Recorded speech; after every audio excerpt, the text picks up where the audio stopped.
You're listening to Overhead Story Channel. Enjoy. Every June, like clockwork, the Lancaster family opened their estate in northern Georgia for the annual summer celebration, a tradition so deeply rooted it might as well have been carved into the columns of the house. The kind of event where bourbon flows like sweet tea, where pastel linens and Sears *her suits blend with the smell of honey's *cull and old money. It was Southern pageantry at its finest, curated by my wife, Jane Lancaster, with the kind of finesse only someone born into it could master. That year, the weather was perfect, not too humid, just enough of a breeze to keep the lanterns flickering and the conversation loose. By sunset, the estate was glowing. Guests moved between the wraparound porch and the garden like water flowing through marble. Tyler, our son, had gone off with his cousins to the dock by the lake while I floated between handshakes and casual laughs, playing the role of the generous host. Everything, at least on the surface, was in its place. Then the box arrived. It wasn't loud. No trumpets, no gasps. Just a quiet moment. One of the staff wheeled it in on a cart, tucked between smaller gifts and floral arrangements near the back entrance where Jane liked to stash donations and late arrivals. But the box didn't blend in. It couldn't. It was too intentional. Roughly 3 feet tall, square, wrapped in gold paper that shimmered under the patio lights and tied with a ribbon so pristine I could swear it had been done by a florist or a jeweler. Like it came from someone who wanted it to be seen, but not by everyone. The tag caught my eye first. Thick ivory cardstock. Elegant script, calligraphy, almost. It read, "For Cameron. With love. M." I blinked. Read it again. That name wasn't on any guest list. Wasn't in our family. Wasn't someone Jane ever mentioned, at least not to me. But that wasn't what twisted something in my chest, it was her reaction. Jane had been across the patio talking to her friend Meredith, glass of rose in hand. The moment she saw the box, her smile faltered. Just for a second. A twitch of the eye, a stutter in her posture. I wouldn't have noticed it if I didn't know her so well. But I did. I'd spent 12 years learning the language of her body, the pauses between her words, the way she tucked her hair behind her ear when she was anxious.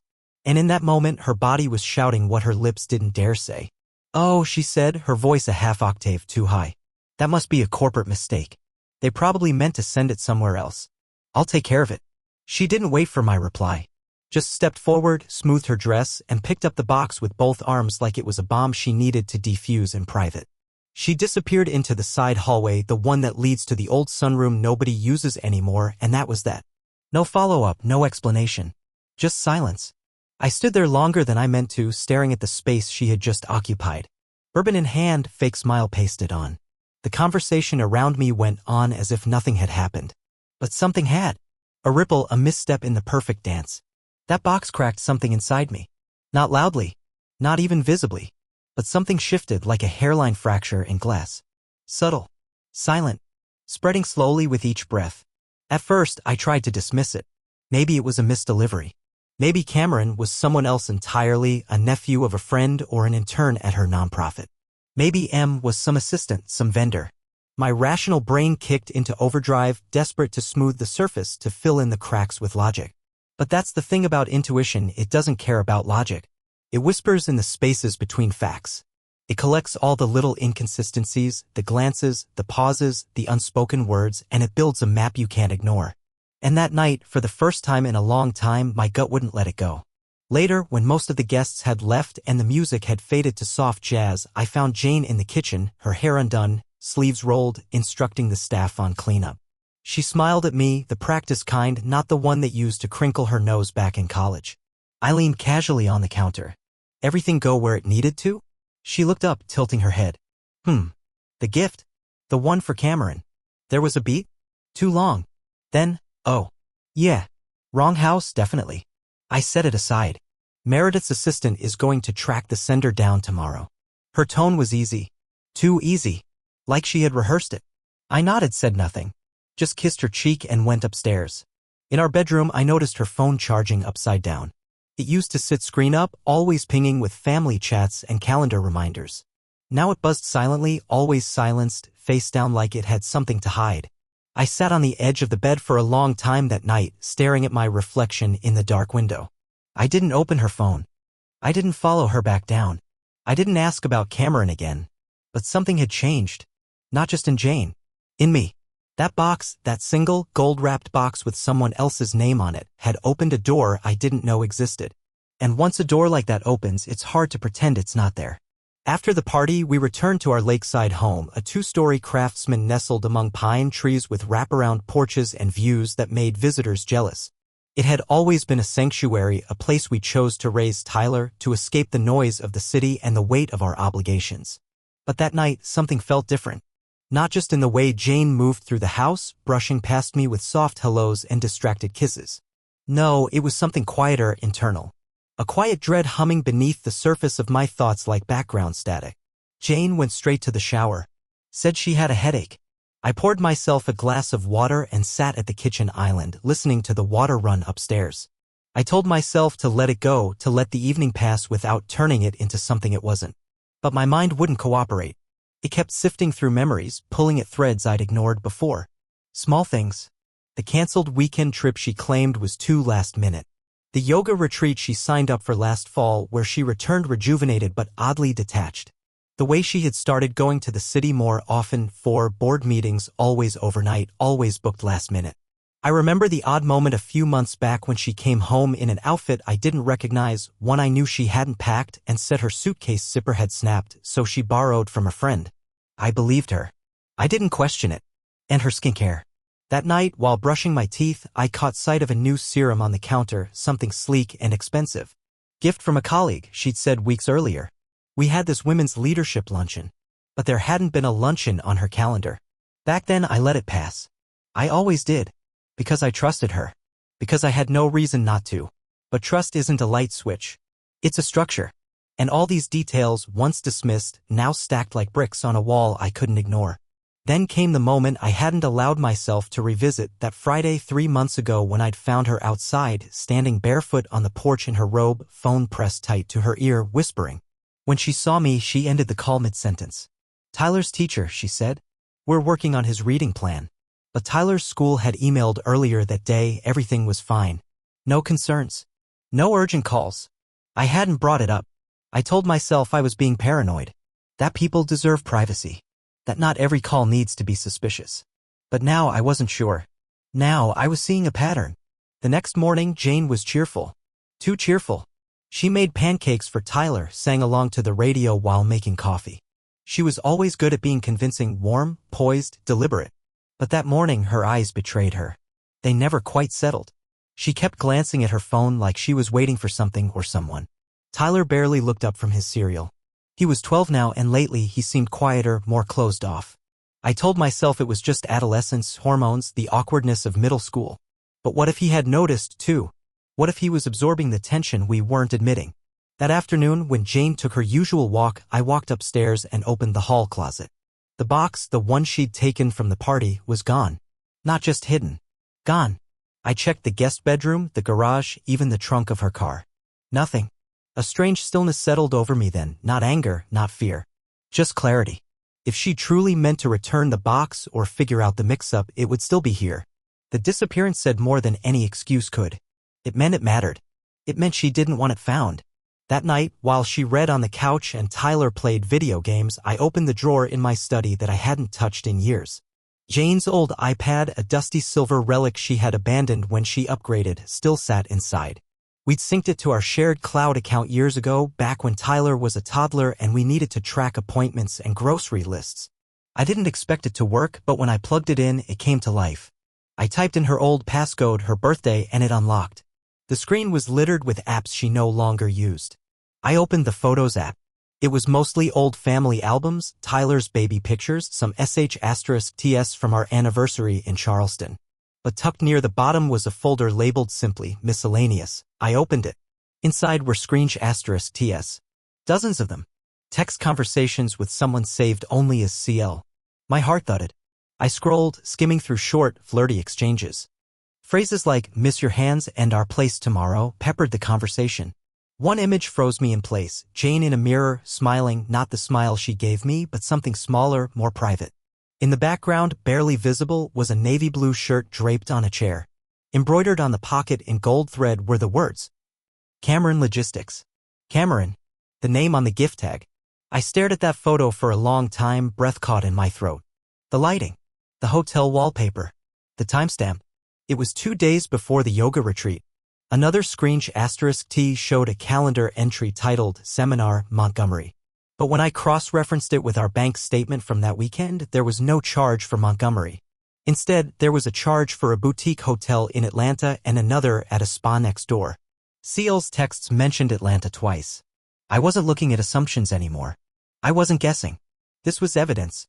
I put the tablet down and leaned back in my chair, staring at the ceiling fan turning slowly overhead. It wasn't one mistake. It wasn't a brief misjudgment. This was deliberate. Sustained. A separate life constructed alongside mine, parallel tracks never meant to intersect. But now they had. When Jane kissed me goodnight that evening, I let her. I even smiled. She touched my face, lingered a little too long like she sensed a shift, but said nothing. And as I lay in bed beside her, listening to her breathe, I made a silent decision. I would not confront her. Not yet. You don't pull weeds until you know how deep the roots go. Sleep had become a stranger to me. That night, I lay awake with Jane's breathing soft beside me, her arm casually draped across my chest like nothing was wrong. I stared at the ceiling, my thoughts spiraling around every little inconsistency, each memory reshaped in the shadow of what I now knew. I got out of bed around 3 a.m., careful not to wake her. Downstairs, the house was dark, lit only by the blue glow of the iPad screen as I sat at the kitchen table, scrolling through the message thread with CL. The messages dated back nearly a year. Not constant, a few weeks here and there without contact, but steady enough to sketch a timeline. The early exchanges were harmless, almost professional. A few back and forths about a logistics partnership, project updates, jokes about long meetings. Then, slowly, the tone shifted. Words got softer, sentences shorter. A digital in asterisk Macy began to bloom. CL, still thinking about your laugh today. Jane, stop it. You're impossible. CL, you love it. Jane, maybe I do. And from there, it accelerated. Talk of plans, hotel stays, coded references to off-site check-ins. I cataloged the details, locations, timestamps, phrases, all cross-referenced against our family calendar and her travel receipts. It was a grim kind of pattern recognition. One message sent during her so-called women's retreat simply read, I want your hands on my back again. That's the only kind of realignment I need. I felt a mix of nausea and rage. I wasn't reading about a single lapse or moment of confusion. I was watching the birth of a double life. One she stepped into with ease. In the Photos app, the evidence became more damning. The miscellaneous folder expanded beyond *TS. There were selfies, Jane in hotel rooms I'd never seen, her smile framed by dim lighting and beige headboards. In one, she wore a robe from the Regent downtown, a boutique hotel with a spa not far from a Cameron Logistics office I'd just looked up online. And then there was the mirror *T. It was angled to show just enough. Jane stood before a bathroom mirror in a sleeveless silk top, the kind she never wore at home, holding her phone slightly to the side. Behind her on the counter was a takeout box from the Blue Lantern Grill, a place I hadn't been to, but one that had charged our joint card that same weekend. I remembered asking her about that charge. Lunch with Sarah, she'd said, eyes bright with certainty. But Sarah had been in Denver that weekend. I knew because she'd posted pictures from a trail run, tagging Jane and me in a wish you were here story. Every excuse unraveled like twine. The deeper I went, the more I realized how thoroughly Jane had partitioned her world. She wasn't careless. She was meticulous. She'd buried this second life under layers of charm and routine. And if not for that box, that one mislabeled delivery, I might have gone years before seeing it. I clicked on the info tab of one of the mirror photos and noted the metadata, timestamp, location, file size. The GPS tag placed it squarely in Midtown Atlanta. Not Montgomery. Not Asheville. Not the yoga retreat center. She'd lied about all of it. I backed out of the photos and opened her notes app, scrolling past grocery lists and recipe clips until I found a locked note labeled Client Travel Q3. I typed in the same passcode from earlier, her birthday, and it opened. Inside was a list of dates, hotel names, and what looked like meeting codes. CL, April 9th, Vail. May 14th, ATL. 6 of 3, room 812. Each entry had a matching emoji, a star, a heart, a lock. The level of detail turned my stomach. It wasn't just infidelity. It was orchestration. Jane had always been a planner, spreadsheets for vacations, color-coded bins for Tyler's schoolwork. I used to admire her precision. Now it made her betrayal feel like a surgical act, cold, clean, deliberate. And still, she slept upstairs without a care in the world. That morning, I played the part. Made coffee. Packed Tyler's lunch. Kissed Jane's cheek goodbye. She smiled at me, lips soft, eyes just a little too searching. You okay? She asked. Yeah. Just tired, I replied. Didn't sleep well? Maybe take a nap later? She offered. You've been pushing too hard lately. I nodded. Said nothing. She left and I watched her car back out of the driveway, taillights disappearing into morning fog. The moment she was gone, I opened my laptop and began archiving. I created a new email address, uploaded every photo, every screenshot *T, every note. I saved backups to encrypted drives, password-protected folders, even a private cloud storage account. I wasn't ready to make a move yet, not officially. But I knew this, I needed to prepare. Because whatever came next, I had to be one step ahead. I contacted a friend from college, Ryan, who'd gone into IT security. Told him I was working on a sensitive archiving project for a personal legal matter. He didn't ask questions. Helped me set up an auto-encryption script, secure routing protocols, and even taught me how to retrieve deleted files from synced devices. By noon, I had a forensic-grade record of every conversation Jane had tried to erase.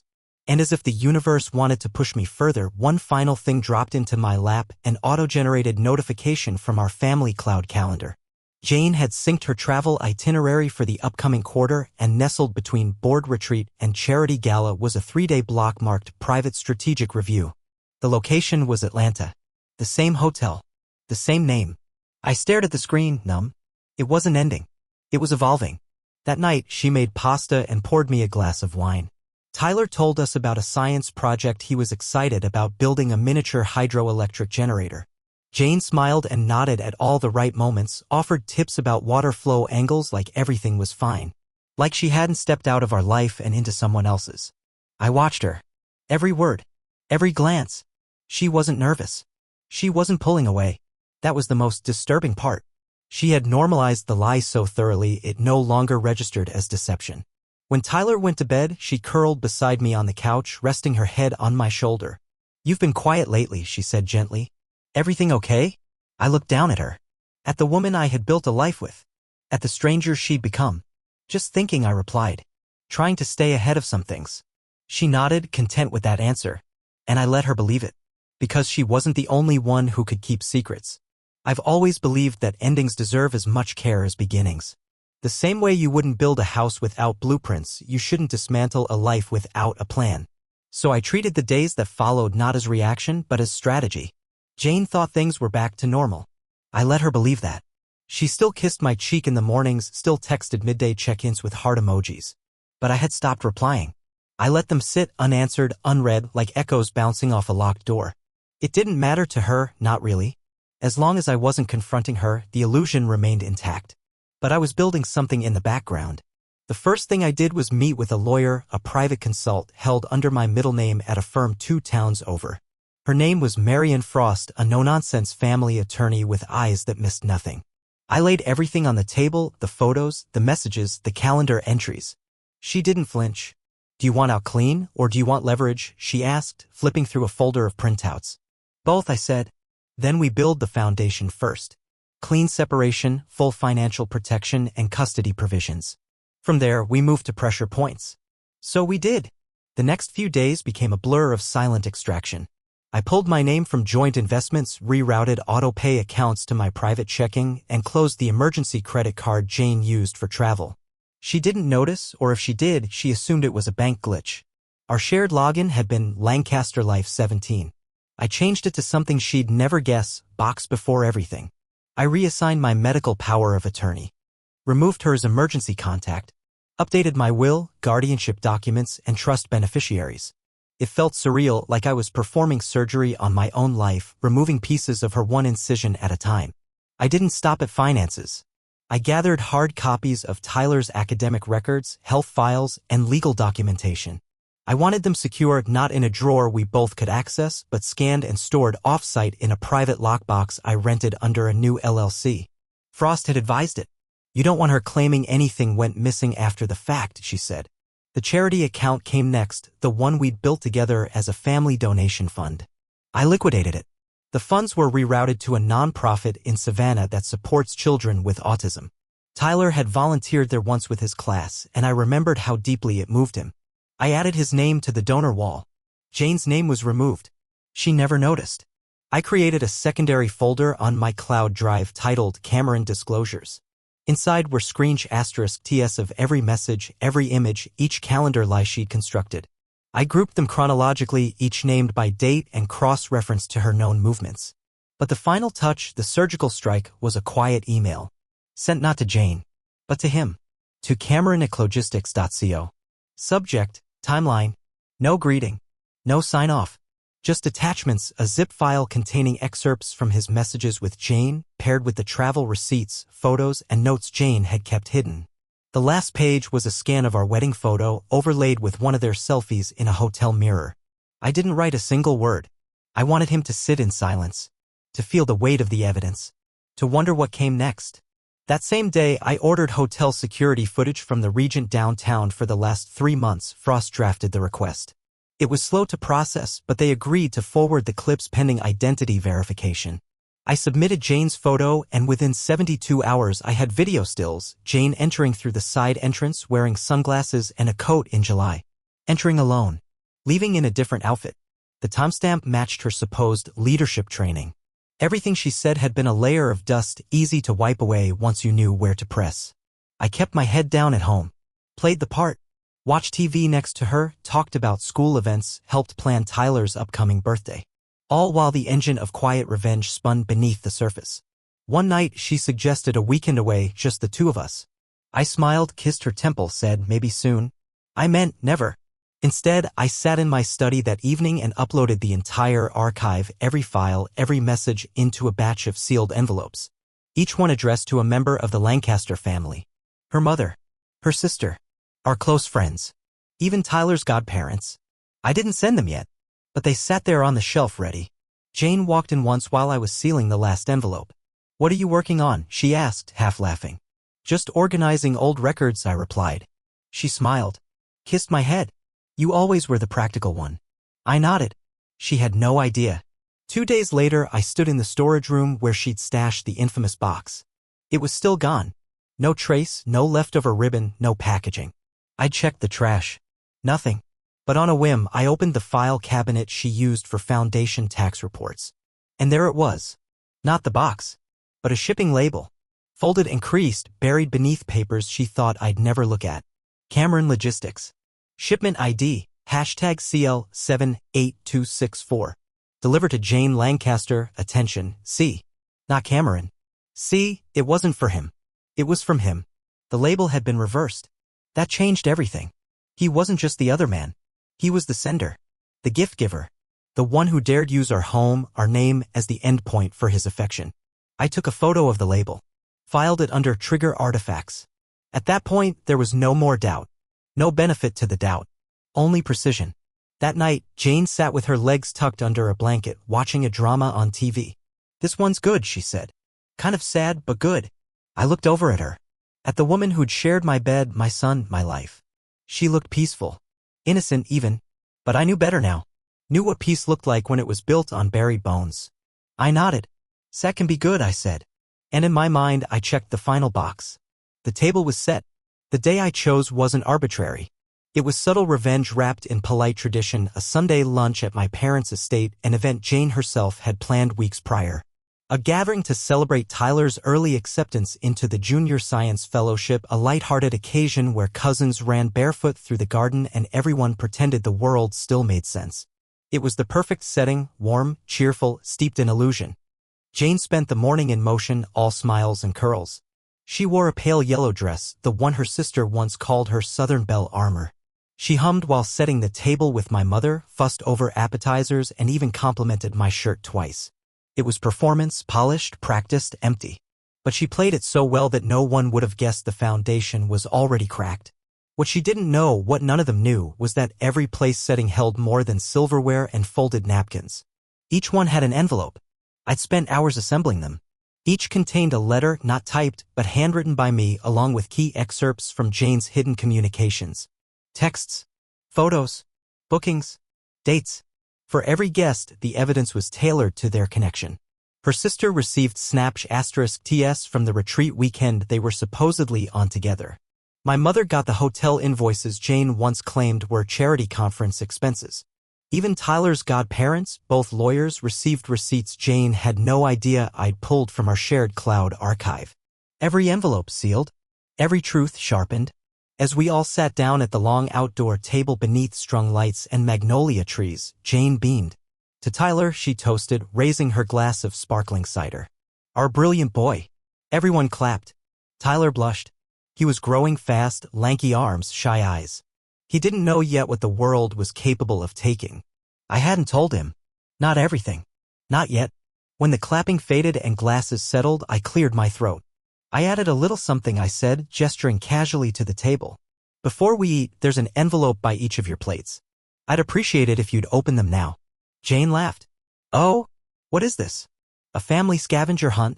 But the moment her fingers brushed the envelope by her plate, she hesitated. Her nails caught the edge. Her smile faltered. She sensed it, the shift in tone. The stillness. The unscripted moment. Around the table, the rustle of paper filled the air. I watched my mother first. Her brow furrowed, I skimming the first few lines. Then her lips parted slightly, not in shock, but in recognition. She had always been observant. I saw it in the way she folded the pages neatly, methodically, like preparing to grieve something. Jane's sister gasped audibly. Her husband set his fork down and leaned forward. Across from me, Meredith, Jane's closest friend, blinked rapidly. Her eyes met mine, just for a second. And that was enough. She understood. The silence stretched. Jane stared at her envelope unopened. Grayson, she said, low and breathy. What is this? I didn't answer. One by one, the guests began excusing themselves. Some muttered apologies. Some avoided eye contact. Some took their envelopes with them, others left them behind like evidence at a crime scene. Meredith stood abruptly and whispered something to Jane that I couldn't hear. Jane reached out to grab her wrist, but she pulled away. Walked off. Gone. My father remained seated, hands folded in front of him. He didn't speak. He didn't need to. Jane finally opened her envelope. The first thing she saw was the printout of the selfie, the hotel mirror sh*T with the Cameron Logistics shirt in the background. She froze. Then the screensh*TS. The texts. The folded printout of her retreat booking compared against the bank statement showing the boutique hotel. And finally, a handwritten note from me. You built a second life. I just exposed it. Her eyes lifted, wide and frantic. You're doing this here, she said, voice cracking. In front of everyone? No, I said evenly. I already did it. You're just catching up. The color drained from her face. She stood, then sat back down, then laughed, sharp, nervous, disjointed. This is insane. You're insane. These are fake. This is some twisted. Jane, I interrupted, calm but firm. Stop. She blinked at me, stunned. There's nothing left to spin. Nothing left to deny. You ambushed me, she whispered. You planned this. This whole theatrical betrayal. How could you do this to me? You did this to yourself, I replied. I'm just holding up a mirror. Tyler sat silently, his eyes fixed on his plate. He hadn't opened his envelope, I hadn't put anything inside his. Just a card, blank but for one sentence. I'm here when you're ready. Jane looked around at the empty seats, the abandoned wine glasses, the fading echoes of family. She stood again, wobbling slightly. I can explain, she said louder now, desperation threading through her voice. It's not what it looks like. It was complicated. I was lonely. We were drifting apart. Grayson and I haven't connected in months. Her voice broke. We haven't been us for a long time. Still, no one spoke. She turned to me. You didn't even try. You just turned me into a villain. You wore the costume, I said. I just pointed out the stage. She stared at me for a long moment, the kind of stare that tries to summon pity, familiarity, anything to hold onto. But there was nothing left. She gathered her envelope and walked inside, her heels clicking against the stone path like the ticking of a countdown. The garden was quiet now. The lights still glowed. The plates still shimmered with untouched food. But the celebration had hollowed. The music had stopped even though no one had turned it off. I looked at Tyler. His fork was still in his hand, but his food had gone cold. I'm sorry, I said softly. He didn't look at me. Just pushed his chair back, stood, and walked away. Not angry. Not crying. Just gone. I remained seated. The air smelled of lemon and rosemary and something else now, something scorched. I should have felt vindicated. I should have felt like I'd won. But revenge is a strange flavor. It fills your mouth but doesn't satisfy. Still, some things must be done. Not for justice. Not for retribution. But because pretending doesn't save you. Telling the truth does. Even when it hurts everyone in the room. Especially then. In the days that followed, Jane went quiet, the kind of silence that's less about peace and more about stunned recalibration. She didn't lash out. She didn't apologize.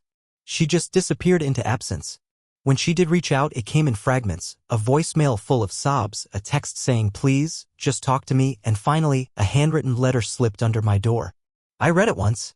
Then again. It was filled with the language of regret, but not remorse. She blamed the distance, the strain of motherhood, her need for validation. She never mentioned Cameron by name.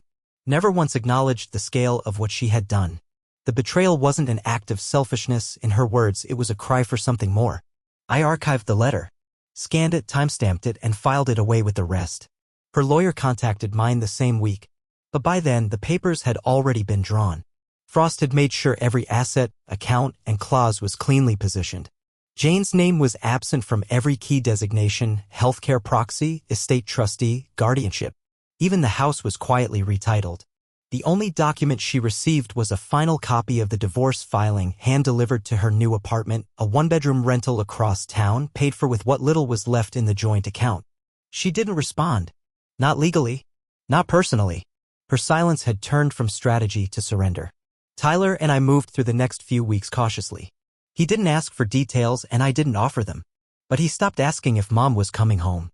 That, more than anything, told me he understood more than he let on. I showed up for him every day, every game, every class project, every late-night homework meltdown. We built something new, slowly and without ceremony. It wasn't perfect, but it was honest. And that made all the difference. Then came the science fair. Tyler had been working on his hydropower generator for months, the same one we started the week after the confrontation at my parents'.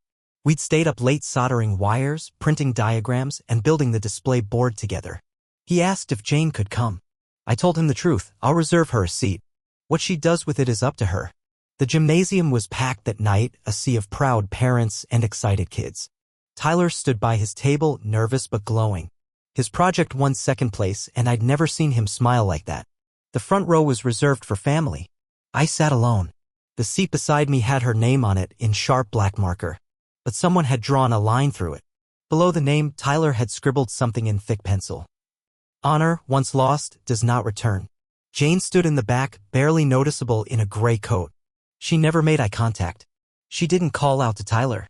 She just watched, small and still, as the ceremony ended. When it was over, Tyler and I walked out into the cool night air together. He didn't look back. Neither did I. Behind us, Jane remained, a spectator to the life she used to have. A seat unclaimed. A name crossed out. And a silence that spoke more than her words ever had.